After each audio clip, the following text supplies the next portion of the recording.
Like when it comes to athletes, like use me as much as you can. Use me as a resource. I'm here to help you get to wherever you want to go in life. It may not be basketball. It may not be professional volleyball.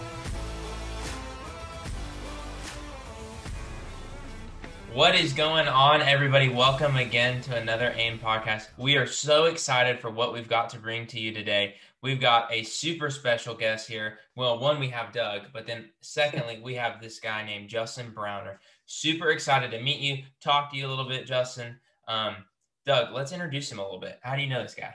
Yeah, Justin, man, this is going to be a big time episode, one I've been looking forward to for a while now. I think the value that he's going to be able to bring to this podcast is unparalleled. I think he's going to have a lot of great things to tell our listeners just about the overall process of leadership, coaching, and maximizing your time and being the best version of yourself, which is what Ambition in Mind stands for. So, without further ado, I'm going to turn it over to my guy, Coach Browner, and let him kind of give a little intro of himself and just kind of where he is.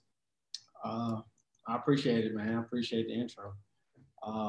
Man, it's been a journey. It's been a process. For me, I feel like I'm living in purpose. I feel like I'm living my dream. Kind of always knew I wanted to coach, especially at the Division I level. And here I am. But that all started with I'll say like my family and my father playing youth sports growing up. Kind of started around like 4 or 5 years old, especially outside with my older brothers. I have two of them, 6 and 7 years old. They definitely pushed me, that kind of built a stubbornness attitude because you're not winning. Not when they're that much older than you, you're not winning. It built an attitude of not giving up, and it translated throughout my whole entire life. Grew up playing sports year round, football, track, basketball, played soccer and t-ball as well growing up. But football and basketball and track are my main ones. It's actually better in football and track than anything. Basketball was just the thing that challenged me a little bit more because I wasn't as good. So there goes that stubbornness attitude. But my father and a couple other coaches that had sons as well that were my best friends. We grew up training for, I guess, like youth strength conditioning was a thing. We grew up training on the weekends throughout the entire summers as well, just trying to get better every day. Once I got to high school, kind of narrowed it down to basketball and track. Went on to play college basketball at Hiwassee College. Spent 4 years there. Was trying to get my foot in the door at Division I level or just coaching, period.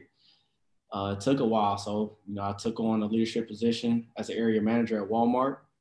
Walmart was crazy. It was at a facility of like 800 employees.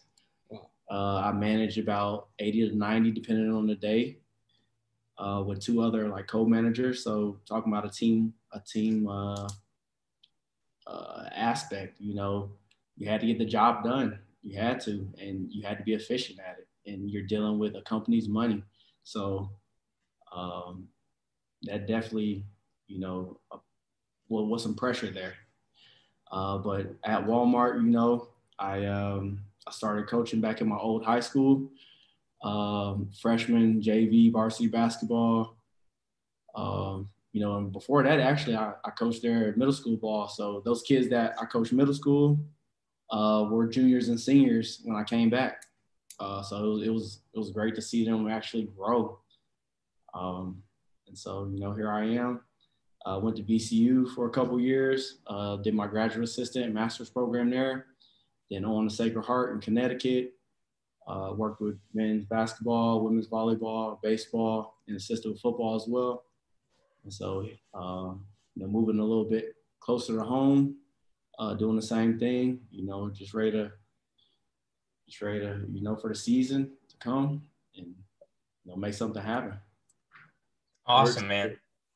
Awesome. We're super excited to have you, Justin. Pretty much what I can tell from your story is you had goals and you wanted to reach them and you knew what it was going to take to reach those goals. So you strove every day to work hard, to put in the effort. Like our previous podcast, which hasn't released right now, but it's going to, the unseen hours, you put in that work where people didn't see it. But kind of this idea I want to bring into you and get your opinion on, see how you apply it to your life, how it had to have been applied to your life, and how you get that kind of implemented into the lives of all the athletes that you coach, is this idea of the other 23. So the fact that you may work out 1, maybe 2 hours a day, or you may work towards your goal 1 or 2 hours a day, but it's so much more than just that. It's everything that you do in the background that kind of builds onto that. Yeah. So it's, the 10,000 hour rule, constantly just beating on your craft. But more than anything, it's like, what is this concept of time? Once you kind of know that, kind of your values and morals, and I'll unpack that a little bit more, then you'll start to be able to maximize your day a little bit more. So like for me, it's like time is the most precious commodity. It's the only thing that's constant, but you're only given a limited amount of time on this earth. Especially with people, people come for seasons. And, I think just having that mindset changes how you address certain situations. So, for example, coaching a team earlier today, I wanted to maximize my time in that situation by building relationships, by always looking for a positive, even though there is a negative. It's like, okay, what did I learn from this situation? That's just like adversity, period. It's like, what was the silver lining in it all? It's kind of how I approach life. And then like going back to just time, and how to maximize it. You want to have a schedule. The best thing you can do is have a planner. Everybody wants to be a millionaire until they look at a millionaire schedule. Then they're like, I kind of don't want to be a millionaire, because it's nonstop. It's all day. From the minute they wake up to the minute they lay their head down, everything's mostly planned out, which is why they have assistants, is to help them stay on schedule, stay on track. Not to say it's work, but like, if you're going to work out, then let's plan this workout within my planner. If I'm going to rest and watch TV or Netflix for an hour, then let's plan that as well. So many people just go through life haphazardly, and they don't know what they're doing. Like, they playing the game for 3 hours on Call of Duty, or they're talking to their friends on the phone for an hour when it probably should have been a 15-20 minute conversation. And there's nothing wrong with downtime. I just say plan it. It kind of reminds me of this guy, Jim Rohn, who's a motivational speaker, and he talks about goals and time management.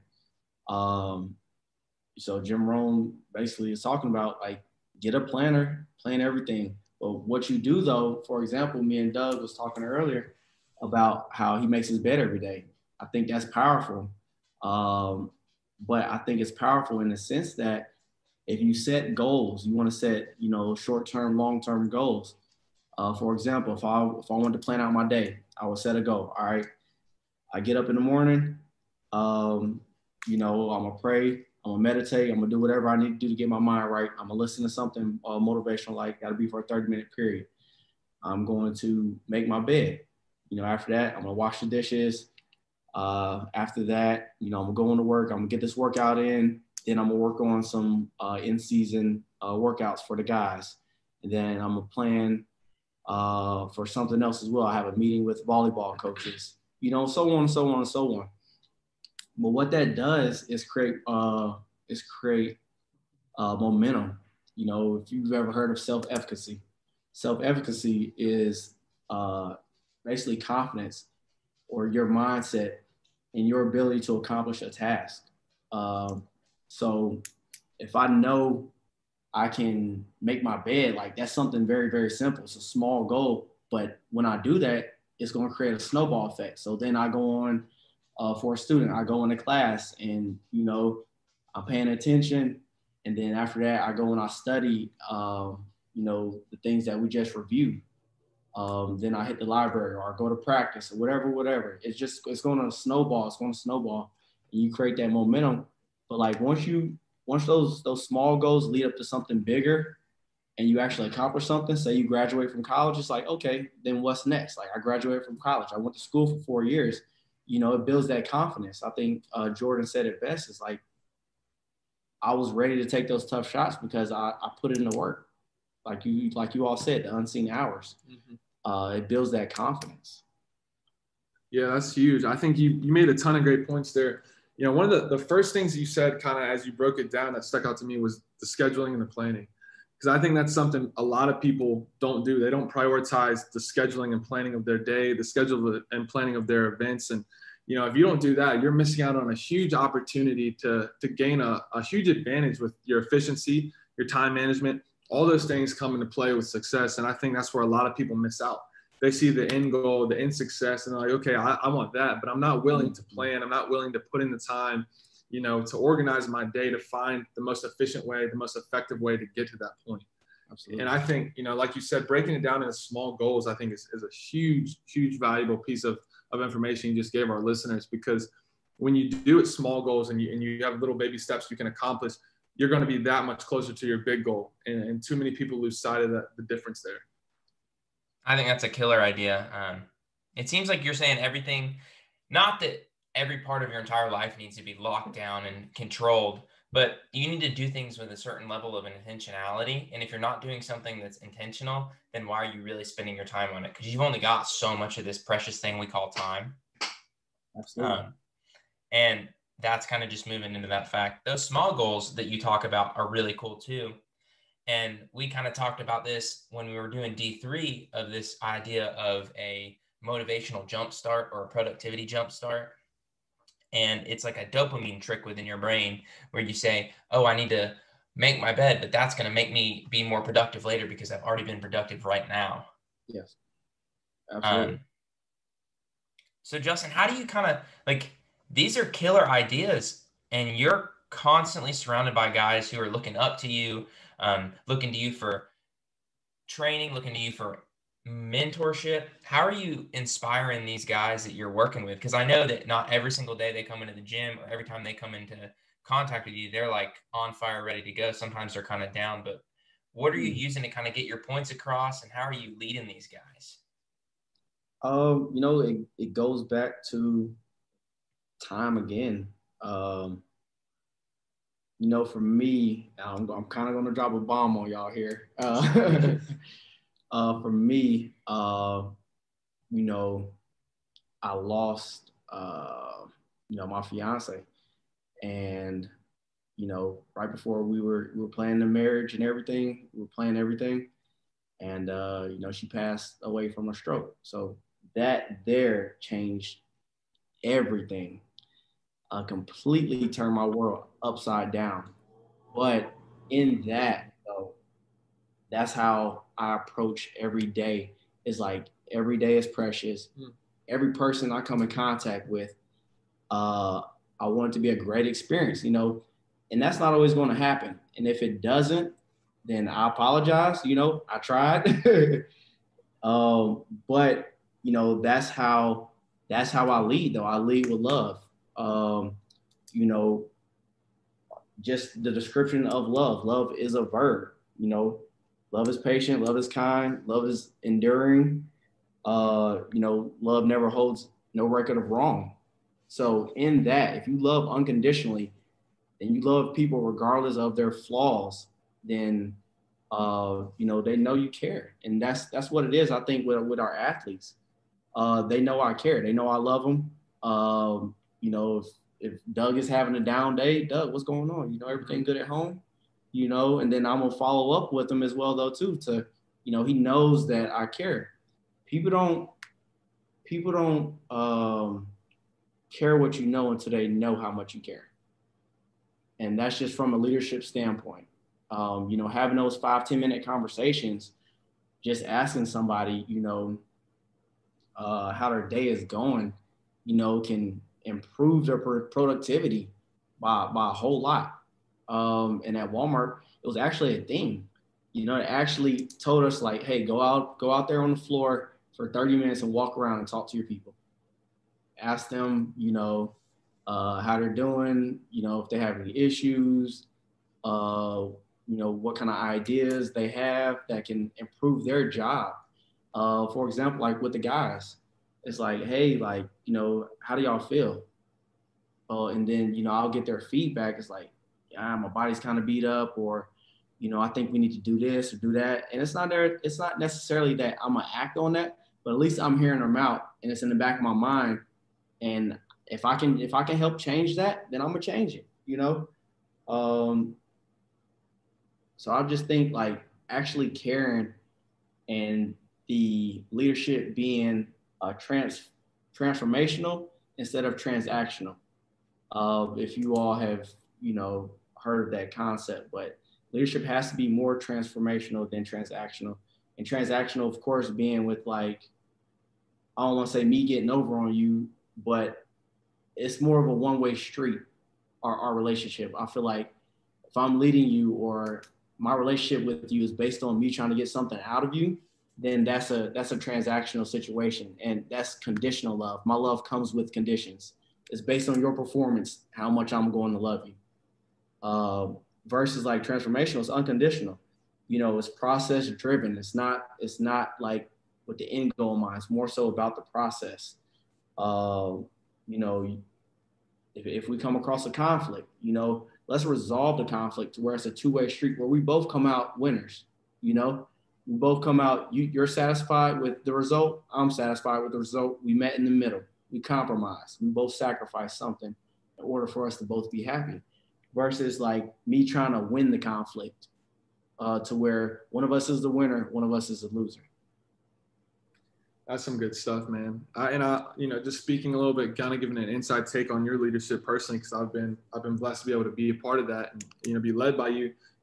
Not only do you love us and like you show us you care, but you do that consistently, and I think that's a huge thing, and that's something like I think we'll probably talk about later in this podcast, later in our leadership course. Is just leaders have to be consistent, and I think they have to come from a place of love and care. So, like you were talking about, it has to be transformational. But when you can consistently do that, then people really know you're about it. And it's not, oh, he cares about me today, but tomorrow he probably won't. But like if you do that every day, I genuinely believe that, and I'm more likely, I think, to follow your leadership because I see day in and day out your consistency and your investment in me becoming better. Yeah, and I like this is kind of off topic, but it translates through life. It's like I think that's why a lot of marriages fail nowadays. Yeah. It's like it's based on conditions. Like, oh, you didn't do this, then I'm not gonna love you. That's why love is a verb. So it's something you practice. It's a choice. It's a choice that you make. And as like you said, it just has to be consistent. I think you're really starting to hit that great leadership right on the head with that. Because it'd be so easy for you to just go in to the weight room every week and have these just workouts planned and just say, well, I don't really care how you're feeling, but I know what you need. So I'm just going to do what you need. And that builds so much trust between you and the athletes to where they're going to get more out of that interaction with you. I just want to touch on this. Like you were kind of hitting on it with this, relationships are more than transformational than transactional. I've never heard that before. And I think it's something that I'm definitely going to steal from you and start saying more in my life. But it's so good because it means that every person that you interact with, and I think this comes from your outlook on love, which I'm really sorry to hear about those things that happen. But the fact that you're able to take and transform from that is so meaningful. But that this love is a verb, and that when you come into contact with people, then you never know how your couple seconds or couple minutes with them could change the rest of their life. being followers of God and Jesus, we come into it in an aspect of where we may never know if we're the only gospel someone's going to see. Mm-hmm. And you never know what you're going to deal with somebody. You never know what somebody else is going through. You don't know what they're dealing with. So just show them genuine, true love and care. And that means that your relationships are going to mean so much more. And that's why these guys are going to listen to you, because you've built that rapport with them. That can be taken in any aspect of your life. Me in physical therapy, I have to build that with people with their no patient is going to trust me with their betterment and their health until I can show care and love and concern for them. Yep. 100%. And you kind of touched on it, but I think that like you said, like you never know what someone's going through. You never know. And when it comes to the coaching, like it's not about the weightlifting aspect of it with the guys, or whenever they come into the gym. I could scribble something on the board and it's going to stick, but it's only going to stick because the guys are so bought in, because they know how much I care. They've been unbelievable, and not all of the athletes that I've dealt with have been unbelievable, but only because they know how much I care. Like it could be the same workout from two different coaches, and you get two different results from it. But it just comes from those relationships, and we're gonna go back to the time aspect once again. It's like when you come in contact with people, you wanna create those long-term relationships, but also like you don't want to waste time dealing with people where you don't feel like it's not going to be a long-term relationship either, though, because time is so precious. Like why am I going to waste time entertaining someone when I feel like it's not a two-way street, or I feel like I'm putting in more than they're putting in as well? And like when it comes to relationships, it's 100%. It's not 50-50. It's 100%. I'm giving 100%. You're giving 100%. And then that's how it's a two-way street here.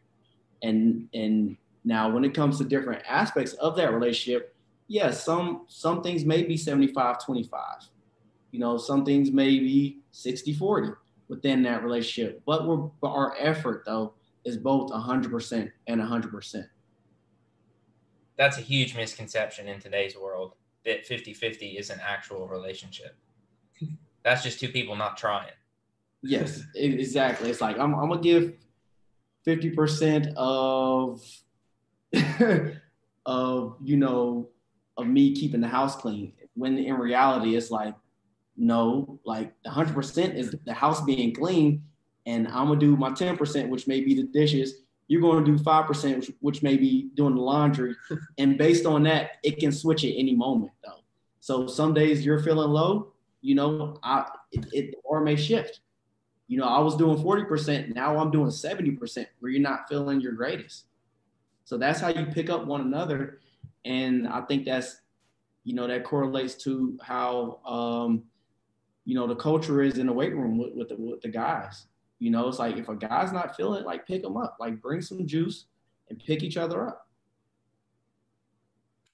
Man, that's some killer stuff. I had one kind of note written down that fits pretty well with this. We have to evaluate not only the things that we're focusing on, whatever your position may be, whatever your role may be, whatever it is in any sort of relationship, but you also have to evaluate maybe those other little things. And that could be why that relationship or that goal or that drive or that leadership or whatever, insert whatever ambition you have in your mind, isn't getting where you want to go. You've brought in so many cool ideas of this time aspect and this love and this 100% effort on both sides of the relationship that I think are essential, that people need to understand, whether they're leading, whether they're doing whatever. When I was brought in on as a coach, the head coach sat me down and talked to me. He said, Justin, you're here, one, to guide and make sure they don't get hurt, but that's like 20% of your job. The rest of the 80% of your job is making sure that they're emotionally okay and building relationships with them. Mm-hmm. It's more than a workout. It's more than them coming in here. This may be the only stress relief they have for a lot of the stuff they're going through. And you've got to be able to support them and build them up on days that they're not ready to. Absolutely. And that takes a different kind of love.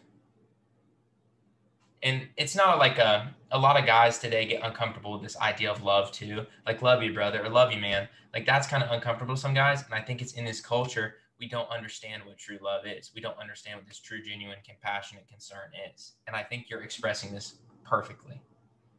Like, could you imagine a world where everyone treat each other how they want to be treated?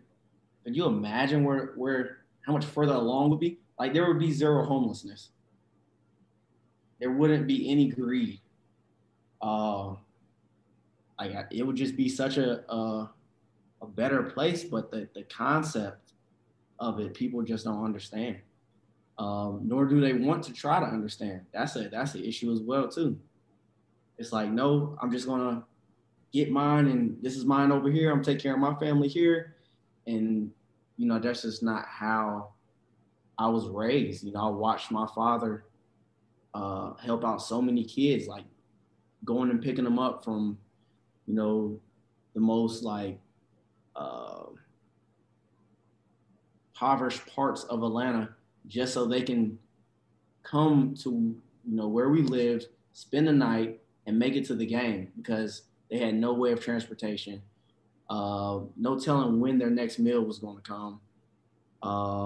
Parents definitely couldn't make it to the game and support. So it's like I watched my father do that over the years, but actually both my parents, feeding going to the homeless shelter, feeding the homeless, going to the nursing home, and celebrating these people's birthdays every day, because sometimes and a lot of times, people put their family members in homeless shelters and they only see them on holidays. Like, how depressing could that be? It's that extra effort that means so much.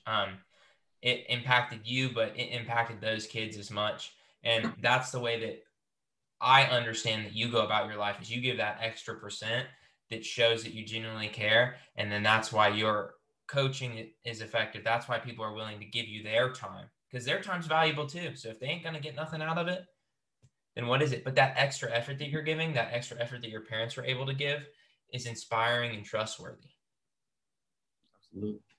And like, when it comes to athletes, like, use me as much as you can. Use me as a resource. I'm here to help you get to wherever you want to go in life. It may not be basketball. It may not be professional volleyball. But like, if I can help you 10, 15 years down the line, then, I'm going to try to do that. And so I know in the beginning, when I came here, we had this 15-minute rule prior to coming into the weight room. But I was trying to instill that into them to where it would translate into real life. Like, if you're going on an interview, you better be 15, 30 minutes prior to going into that interview. If you're going to work every day, you better be 15, 20 minutes early to work. If you make sure you're early, then you're never late, but nothing goes unnoticed though. Like, your first interaction with somebody is an interview. Every day is an interview with someone. You never know who's watching. You never know. Yeah, we talk about that a lot. This is just totally combining. I don't even know if you've seen a lot of the stuff we posted or if you've noticed it all, but the way you're talking totally embodies this ambition in mind aspect. So many things that we've said: seize the opportunity. You got the unforeseen hours. You've got the productivity jump start, the leadership, lead purposefully. So many of these things are just so tied in, and that just proves that you're such a good leader and such a great coach, Justin. I really just appreciate how much you embody this AIM mindset that we brought into. We want to be here and build a community for people, inspiring off of these ideals that you've sent with us. And we want to emphasize the fact that anybody that wants or needs something in life, try to reach out to us, reach out and see how we can help. We've got a giant community, and that's what we're here to do, is to support you, provide resources for you, just like you're providing for your athletes or anybody else that comes into contact with you. I feel like I could come right now and be like, hey man, how's it going? Like, you want to help me out with this thing? And I feel 100% certain that you probably would give me your time. And that's so comforting to me. Absolutely. And what you all have is like the community that you all built and just the mindset of it all, like ambition in mind. It's like, how many different directions can you go? I wish I could tell you. You know, it's nonstop. It's you know, it's just wild that you all came up with that concept. But I think, you know, for a person who is shooting for the stars or whatever the case may be, you know, there's a lot that goes into trying to make those dreams come true. And, you know, it's, if you have you ever like opened up a clock to where it has all these different widgets? If you take out one widget, then the clock's going to stop. So like, that's how we are as people. That's how everything is structured, period, in life. Like even when it comes down to our bodies, you know, the lungs have a function, the liver has a function. You know, you take out one of these things, then the organism probably is not going to work as well, or it's not going to survive. So when it comes to fueling these dreams, it's like, okay, I need time management. I need to seize every opportunity. I need to work on self-development. I need to work on discipline. I need to, you know, I need to be healthy. I need to eat healthy. I need to be at my best, you know, physical fit level. You know, all these things come into play when it comes to just trying to be successful. Man, that's killer. Well, Justin, I appreciate you so much for kind of hopping on here, taking your time. It's valuable to provide to our listeners just kind of your insight on life and how you're doing it. I think this is going to be so beneficial to them. Is there anything else you or Doug, though you've been quiet for a little bit, anything you guys want to kind of like share with them, finishing thoughts? Coach, I appreciate you being on this episode. It's been a big time episode. I think, you know, your perspective on this, your experience, and your active leadership in our community is unparalleled. I think the listeners are going to have a lot of fun with this episode for sure. Man, I'm just grateful. Just grateful for the opportunity. You know, for me, I love you know, meeting people from different walks of life, and you know, hearing their story, and you know, creating a relationship. That's what I do, and that's what I love to do. But you know, it's all about being genuine, authentic, and you know, I appreciate the opportunity. Well, thanks so much, Justin. For Doug, Justin, this is also Justin and the Ambition in Mind team. Guys, we're so excited for this episode. Get after it this week. Do things with intention.